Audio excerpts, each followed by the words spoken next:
aerial carpet bombing anime ignorance. This is the weekly AnimeNation podcast with your host, John. We'll start off today's relatively brief podcast, because it's been a relatively light news week, with word that the Fate colleague liner Prisma Ilia television series second season, which just ended this past week, will definitely be getting a third season next year. This is good news, certainly, for fans of the show and people that really dig the whole universe of Fate Stay Night and Fate Zero and the spin-off series. And expanding on this announcement, as I mentioned, the second series, Fate colleague liner Prisma Ilia Zue, ended this past week, but it's also been licensed for domestic release now by Sentai Filmworks, which isn't entirely a big surprise, because Sentai actually released the first season on domestic disc earlier this month. Now, I'm personally not a big follower or big fan of the Prisma Ilia series, but I do respect the show. It's a nice looking show, it's animated very well, and it's moderately amusing. I've definitely seen lesser and worse Magical Girl and Magical Girl parody series. For example, the Maho Shoujo Pretty Sammy, no, not Pretty Sammy, the Sasami Magic School television parody spin-off really was not very good at all. So, there you go, there's an example. Let's see, what else is going on? The second season of Prisma Ilia, however, is not Sentai Filmworks' only announcement. They've also picked up the rights to the simultaneously just concluding Love Stage television series. Love Stage, for those of you that don't know, is a show that just ended on its 10th episode this past week. It's a show about a young man, a teen boy, who is part of a actor family, who is, strictly speaking, not an actor, who doesn't really like the limelight, but ends up being pulled into the celebrity world as a cross-dresser. Actually, I only happened to watch the first episode of the series, but I was a little bit surprised. The first episode was much more engaging, had a lot more character and personality. It was much more enjoyable than I expected it to be. I've seen a number of cross-dressing anime before.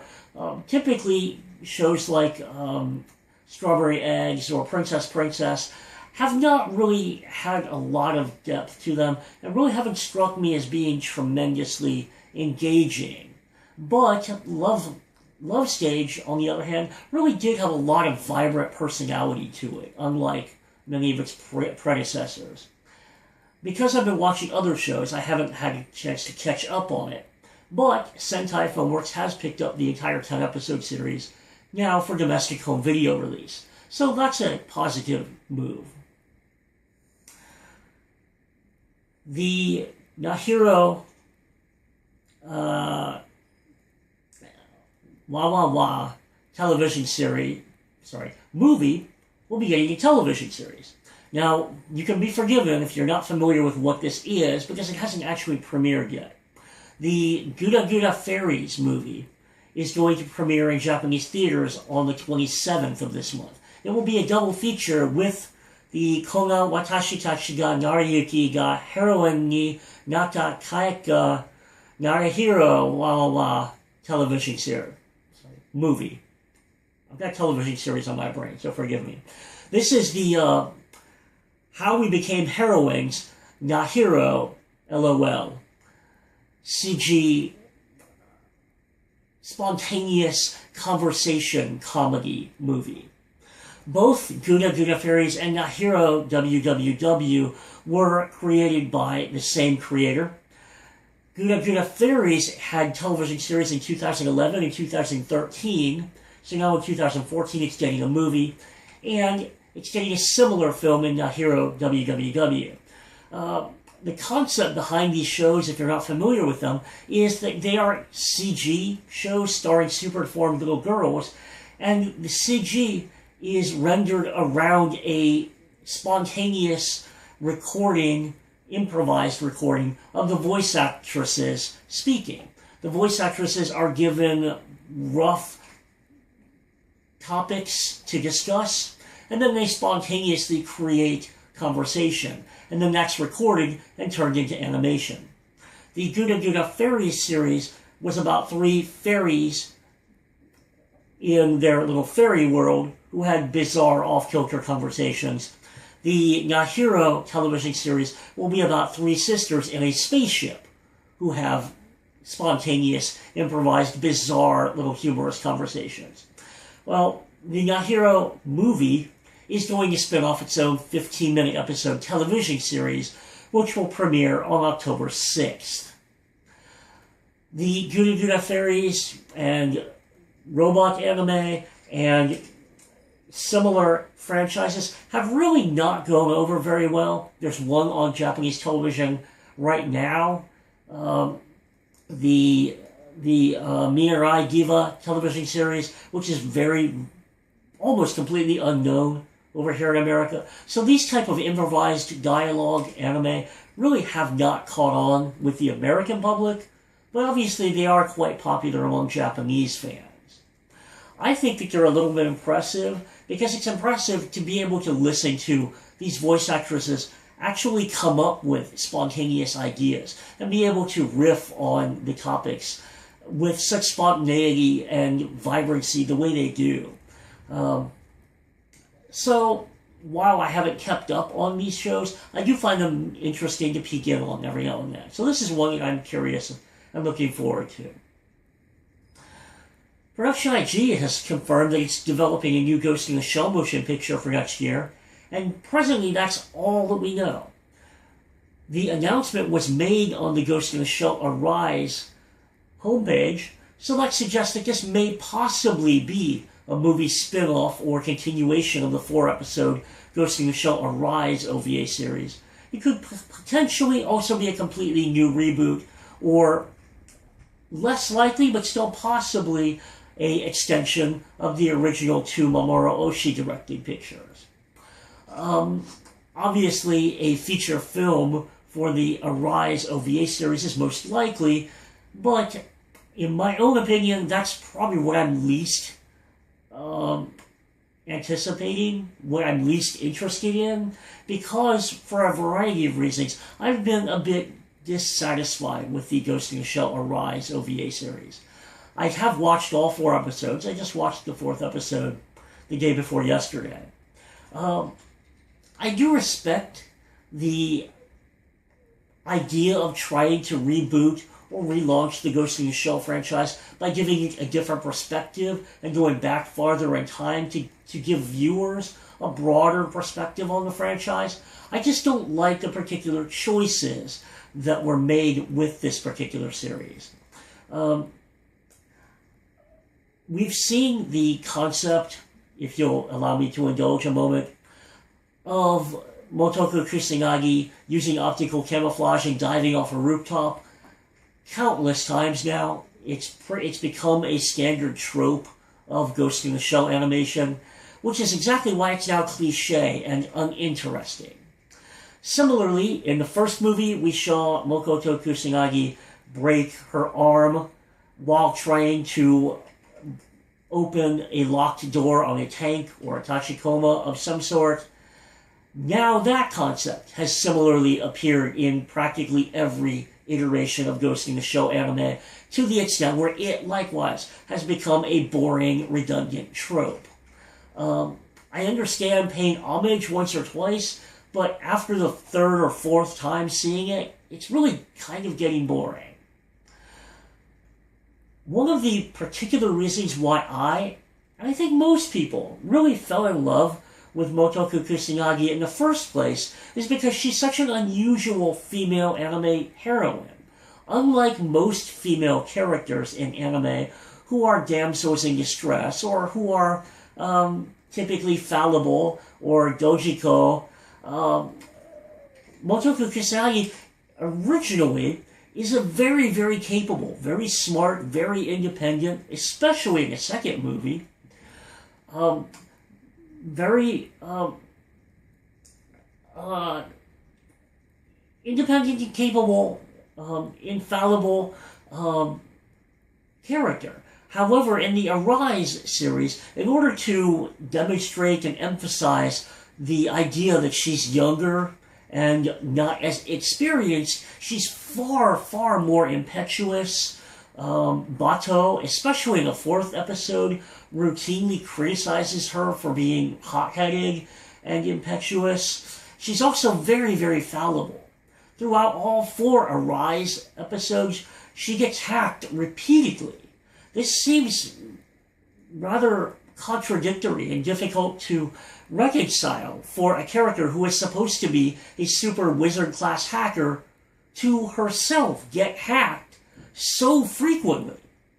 You would figure if Motoko Kusanagi is as capable and intelligent as we presume she is, that at least after the first 1 or 2 or even 3 times, she might upgrade her security, possibly, to prevent this from happening over and over and over and over and over again, as it repeatedly does in the OVA series. It's very, very frustrating from a viewer's perspective. Certainly, it can be rationally justified. One could arguably state that hackers and reverse engineering is always going to be ahead of the curve, and that it's realistic to posit the idea that hacking is always going to be one step ahead of security. But the whole concept behind Ghost in the Shell is that Motoko is supposed to be the ultimate outer edge of internet capability. If you're better than her, you're not supposed to exist. But apparently lots of examples exist in the OVA series, and that really bothers me. It really compromises my ability to put faith in the character. So those are among the reasons why I've always been, well, from the outset, disappointed with the Ghost in the Shell Arise franchise, and why I would personally be a little happier if the upcoming 2015 movie is not an Arise feature film. But it probably will be. So be it. After all, Production IG does need to make money, and that's their current money-making franchise. Okay. Similarly, domestic releasing companies need to make their money, and they need to put out titles, and in many cases, I'm happy that they do. We only have 2 this week, however.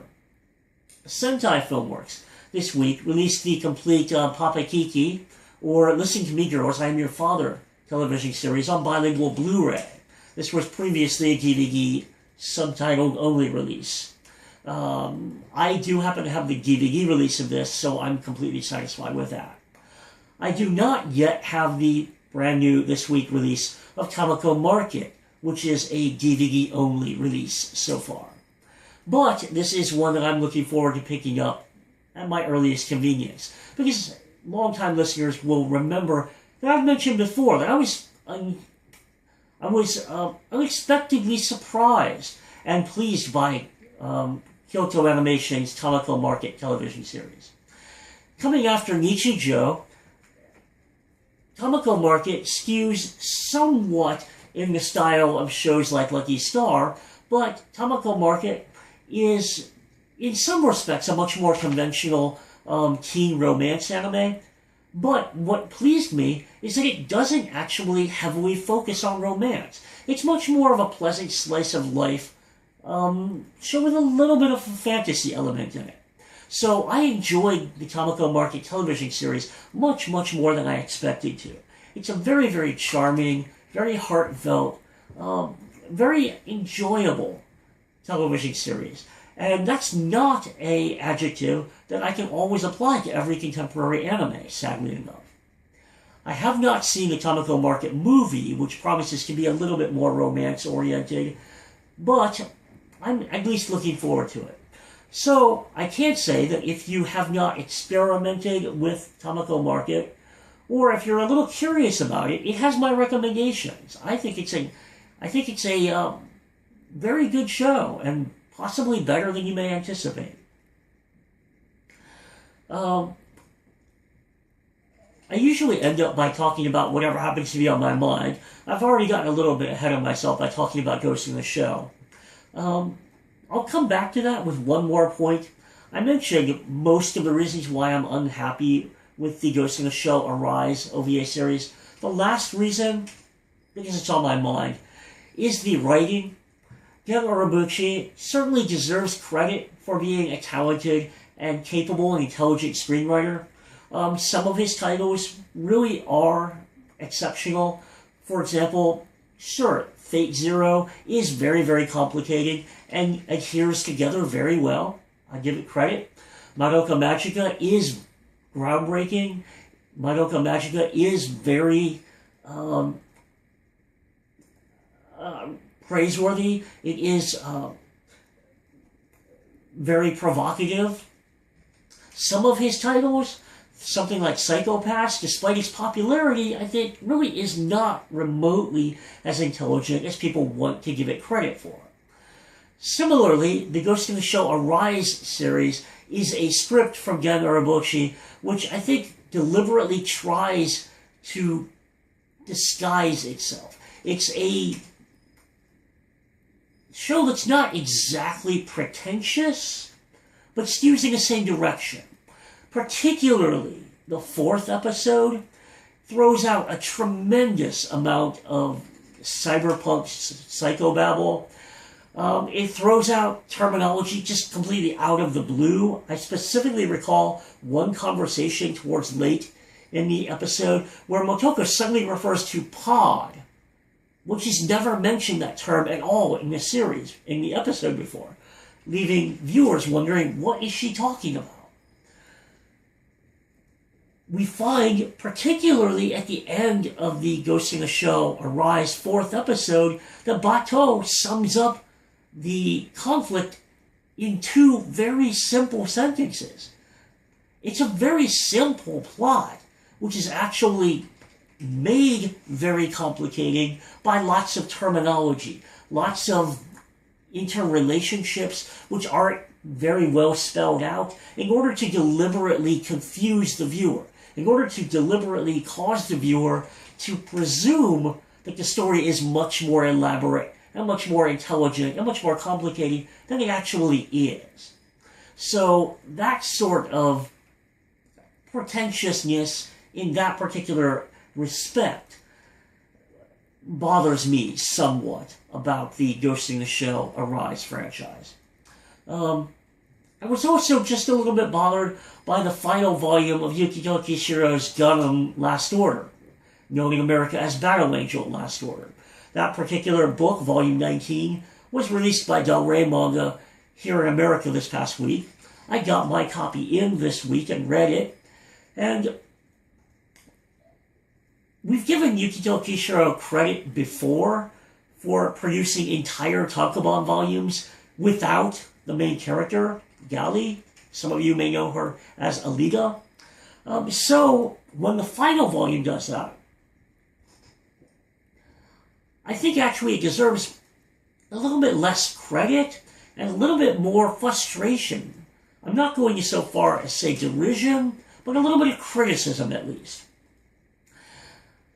The ability to create a complete tankobon volume that excludes the main character demonstrates how strong the world setting is, demonstrates how complete and how comprehensive the supporting cast is, and that's certainly admirable.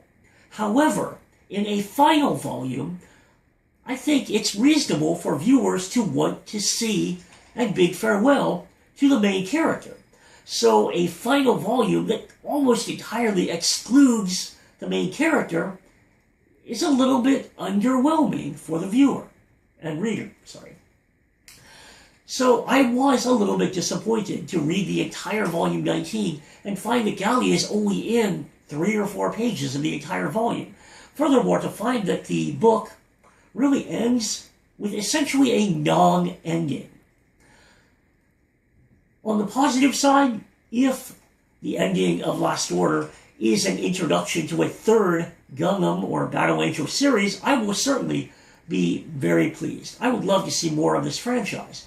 If Yukito Kishiro is going to put the franchise to rest, then this is a very disappointing way to do it, with an ending that's not even a cliffhanger, an ending that doesn't even have as much resolution as a cliffhanger does.